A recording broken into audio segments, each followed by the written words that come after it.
សូមស្វាគមន៍មកកាន់ការសិក្សាភាសាចិនកម្រិតមធ្យមក្នុងមេរៀននេះយើងនឹងរៀនអំពីការសន្ទនាខ្លីៗតាក់ទងនឹងការសួរសុខទុក្ខនៃជំងឺនិងស្ថានភាពសុខភាពនៅក្នុងមន្ទីរពេទ្យ需要了吗现在身体怎么样តើបានលេបថ្នាំហើយឬនៅឥឡូវនេះសុខភាពយ៉ាងមិនដែរពាក្យ需要មានន័យថាលេបថ្នាំ身体សំដៅលើសុខភាពឬរាងកាយ怎么样គឺជាពាក្យសម្រាប់សួរអំពីស្ថានភាព吃了现在好多了លេបហើយឥឡូវនេះធូរស្រាលច្រើនហើយពាក្យឈឺละបញ្ជាក់ថាសកម្មភាពបានបញ្ចប់រួចរាល់ហៅតួละមានន័យថាធូរស្រាលឬល្អប្រសើរជាងមុនច្រើន什么时候能出院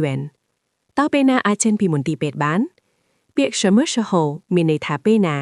នឹងមានន័យថាអាច出院មានន័យថាចេញពីមន្ទីរពេទ្យ医生说下个星期គ្រូពេទ្យថាសប្តាហ៍ក្រោយ